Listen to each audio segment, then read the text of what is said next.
pecaram e carecem da glória de Deus. E também vai falar em Romanos 6:23, o salário do pecado é a morte. A gente tem que tirar da nossa cabeça que uma ação boa vai compensar o pecado. Não é assim que as coisas funcionam. Na Bíblia não fala que o salário do pecado é uma boa ação. Fala que o salário do pecado é a morte. E é isso que nós merecíamos. E é isso que Cristo veio pagar por nós. Cristo veio, Ele era o único que poderia nos salvar. Vamos pensar aqui no tribunal. Nesse tribunal você foi e levou uma multa. E o juiz naquele tribunal vai ter que te punir. Só que então vem alguém e paga essa multa por você. E aquele juiz, ele pode te absolver e ele ainda vai ser justo, ele ainda vai ser íntegro e ele ainda vai ser bom. Deus, ele é um Deus justo. Ele não pode ir contra a sua própria natureza. Ele não poderia fingir que ele não viu o seu pecado. Isso não tem como. Ele então enviou quem? O filho dele para pagar essa multa, pagar esse salário por você, por todos nós. Em Romanos 6:23, não vai acabar no salário do pecado da morte. Vai continuar.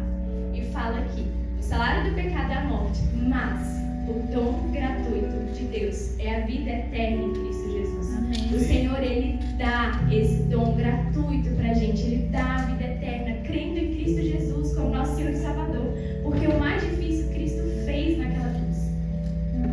E para terminar toda essa questão, Deus ele então vai olhar pra gente ali no tribunal dele através do sacrifício de Cristo. O sacrifício de Cristo que nos comprou, que nos torna inculpáveis diante do tribunal dele. E para completar essa questão de que nós não somos salvos pelas obras, em Efésios 2:8-9 vai falar o seguinte: pois pela graça sois salvos, mediante a fé. Isso não vem de vocês, é dom de Deus, não de obras, para que ninguém se glorie. Existe versículo mais claro que esse para falar que nós não somos salvos pelas obras? Mas então tá. Aí a gente vai para a segunda parte. A primeira parte era o O. A segunda parte agora é ser mais O. Então a gente pode acreditar, não somos salvos só pelas obras, mas também não somos salvos só por Cristo. A gente é salvo pela mistura dos dois. Pelo sacrifício de Cristo, mas também temos que ter boas obras. E prestem atenção, uma coisa é você falar que as boas obras é uma consequência da sua salvação. As boas obras são uma consequência da nossa salvação, mas elas não nos salvam. O que salva é Cristo.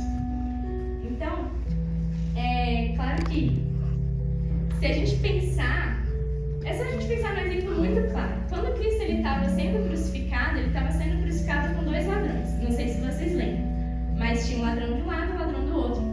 E um desses ladrões, ele fala para Cristo, ele fala o seguinte, lá em Lucas 23:42. Jesus, lembre-se de mim quando vieres no teu reino. Ele reconhece Jesus como Senhor e como Salvador. Se aquele ladrão naquela cruz não dependesse só do sacrifício de Cristo para ser salvo, ele não seria salvo. Imagina se ele dependesse das boas obras dele também. Ele estava sendo ali, ser crucificado no Império Romano era a pior pena. Então ele foi uma pessoa muito ruim. Ele fez muitas coisas ruins. Então, se fosse para ele ser salvo pelas boas obras, já não teria como. Mas assim, isso significa que o crente não deve fazer boas obras? Então ele está tranquilo? Cristo me salvou, então para que eu vou fazer boas obras? Estou de boa, estou tranquilo? Não. Tiago aqui no capítulo 2, versículo 18, vocês estão me escutando? Sim. Ele fala o seguinte: mostre-me essa sua fé sem obras, e eu com as obras lhe mostrarei a minha fé. Ou seja, com as minhas obras eu vou te mostrar que a minha fé é verdadeira. Porque quando a gente crê em Cristo, o Espírito Santo habita em nós. O Espírito Santo ele vai nos incomodar para aquilo que fazemos de errado. E ele também vai nos incomodar para fazermos coisas boas. Então ele fala que pelas minhas obras eu vou te mostrar que a minha fé é verdadeira, que o Espírito Santo habita em mim e que ele tem transformado o meu ser, porque a transformação do nosso ser só pode ser pelo Espírito Santo. A gente não consegue se transformar sozinho. Mas então tá. Vamos ficar incomodados sim. Mas isso significa então que a gente não vai pecar mais? Infelizmente não. Infelizmente não. Paulo diz em Romanos 7:19: o bem que eu quero fazer eu não faço, e o mal que eu não quero, esse sim eu acabo cometendo. Nós estamos em luta constante contra a nossa carne. Mas então qual que é a diferença de Paulo, que é crente, para o não crente? Já que todo mundo peca. A diferença é justamente a questão do Espírito Santo, porque quando nós pecamos, o Espírito Santo nos convence. Ele vai nos fazer ficar incomodados com o nosso pecado. E nós então vamos começar a lutar contra aquele pecado. E essa é a diferença, a gente reconhece e a gente entende que não importa o quão difícil seja, a gente tem que lutar contra os nossos pecados, sempre, porque a gente sabe que isso desagrada a Deus. E nós amamos a Deus. Jesus resume os mandamentos em 2 grandes leis: amar a Deus em primeiro lugar e amar o seu próximo. Então a gente não faz o que a gente tenta ao máximo não fazer o que desagrada a Deus, mas a gente também confia na sua misericórdia para nos perdoar. Amém. E aí a gente chega no último ponto. Já que a gente viu que não somos salvos pelas obras, a gente viu que não somos salvos por uma mistura de salvação de Cristo e obras, nós chegamos ao último ponto, o ser. Somos salvos por Cristo. Fé somente em Cristo como nosso Senhor e Salvador. É por isso que nós somos salvos. E quando nós consideramos que somos salvos somente por Cristo, é quando a gente entende que o sacrifício dele foi suficiente e foi completo. Irmãos, eu queria exortar aqui, e essa exortação é para mim também. Ao longo dessa pregação, eu fiz questão de citar cada um dos versículos que eu trouxe, falar onde na Bíblia que estava, para que vocês soubessem que eu não estou tirando isso da minha cabeça, eu estou tirando da Bíblia.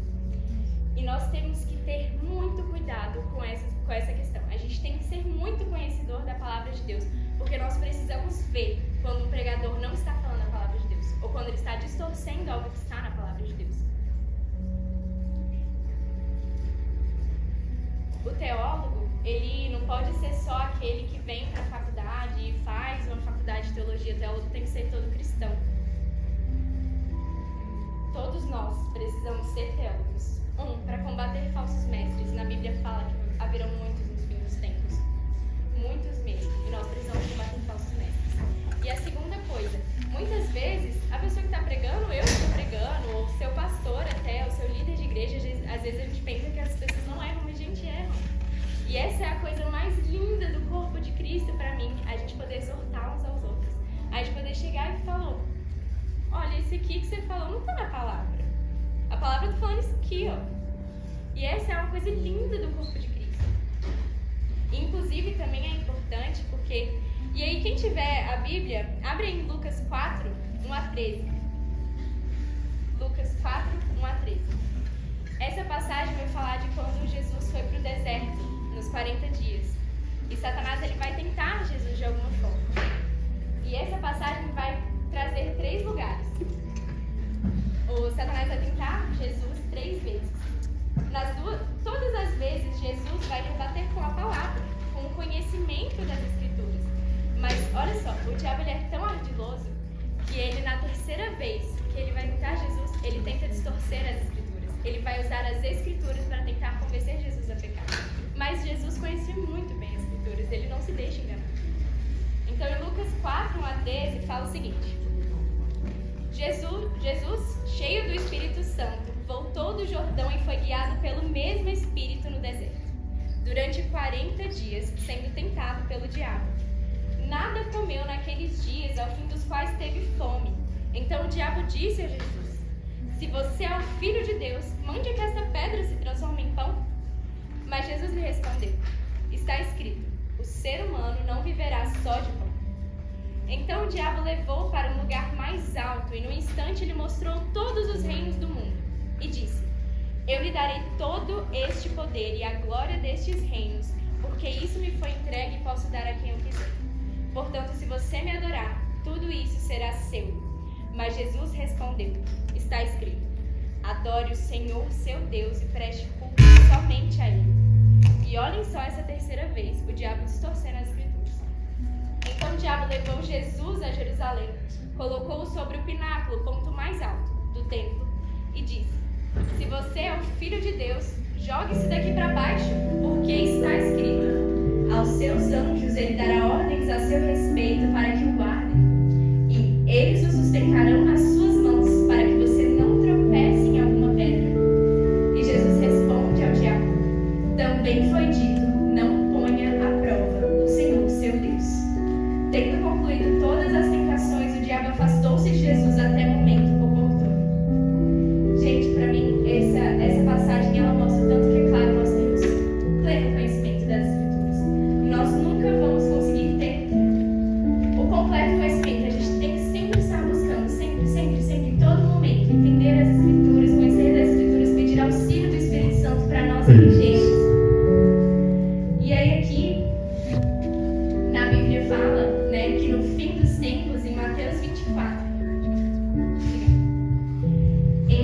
24 vai falar que vão ter muitos falsos profetas no fim dos tempos.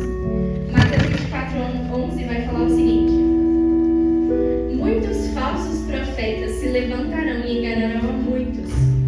E no mesmo capítulo, no versículo 24, fala o seguinte: porque surgirão falsos cristos e falsos profetas, operando grandes sinais e prodígios, para enganar, se possível, os próprios eleitos. E como nós não nos deixamos enganar, irmãos? Lendo a palavra, conhecendo as Escrituras. Porque quando o diabo usar falsos mestres para tentar distorcer as Escrituras, nós vamos falar não. Assim como Cristo, nós vamos falar não, mas também está escrito. E nós vamos rebater aqui. Irmãos, é isso que eu queria trazer para vocês. E eu queria fazer uma oração agora. Aqueles que ainda não tiveram a oportunidade de conhecer a Cristo, eu convido vocês a isso. Gente, o Evangelho é muito simples. Todos nós pecamos e carecemos da glória de Deus.